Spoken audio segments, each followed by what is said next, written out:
Hey there, you great people. I hope you're all fabulously well. So today I've got a video from in my kitchen. It's been far too long since I did one.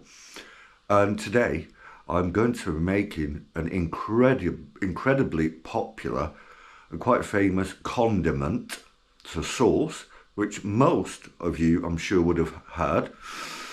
What I'm doing today is I'm making homemade tartare sauce. This, if you've not heard of it, is a fabulous addition to any prawns, shrimp, crayfish, scampi. It goes so well with battered and breaded fish. It goes well with a hell of a lot of seafood.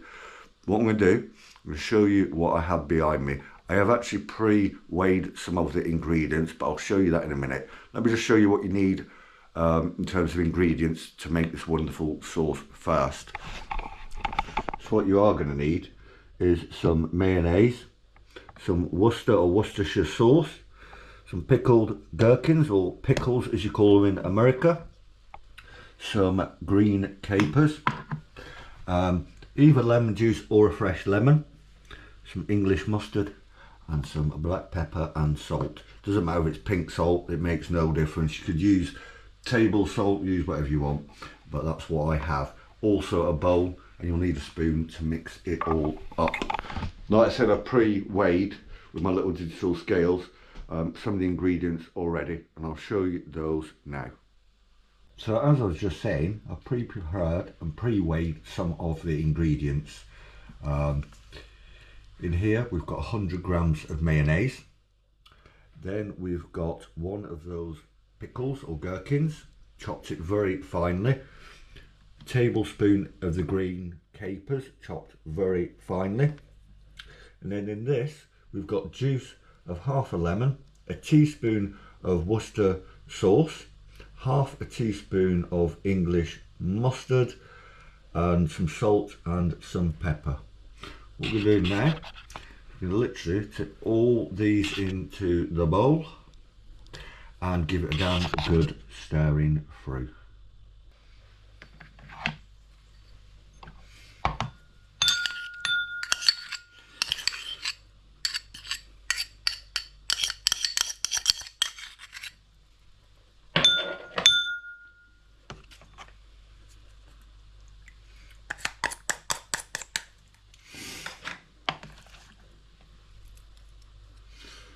It's looking good already. And I said, just add all your ingredients, which I've just explained what they are, into this, into a nice bowl. I'm using a teaspoon. I should have probably used a tablespoon to speed up what I'm doing here, but never mind.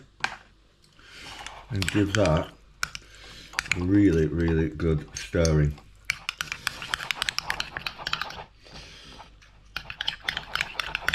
This should be incredible, and I actually have, you've seen them before on my barbecue videos, I actually have some of the Argentinian wild red shrimp literally in my freezer, so I might take some of them out to defrost, and I'll probably use this sauce, this tartar sauce, for those later on, just to dip them in.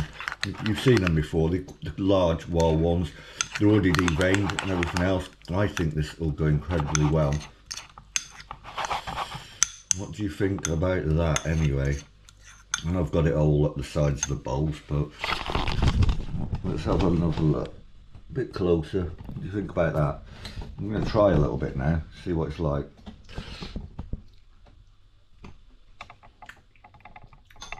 That, seriously, please follow this recipe. That is incredibly good. That is as good as any tartar sauce that I've had served in any restaurant or pub ever. When I've had scampi, when they've had scampi on the menu at a pub or restaurant here in England, it's normally always served with tartar sauce, as are things like fish goujons. And like I said at the start, it'll go well with shrimp, crayfish, lobster, scampi, so many things. I'll show you one more time. That is seriously good. I know I've made a bit of a mess of the plate and everything else, but never mind, I'll clean up later. I hope you enjoyed this video anyway. A little bit something different, showing you how to make the fantastic condiment or sauce called tartare sauce. Please keep tuning into the channel. If I'm feeling well enough, I'm aiming to get back on track and do 2 or 3, at least 3 videos a week probably, and at least 1 home cooking video each weekend, and then lots of content in between then during the week. Thank you all for watching. I hope you enjoyed this video. If you did, please now like, especially subscribe, share and hit the notification bell. I hope you've all been really well, and thank you all for watching.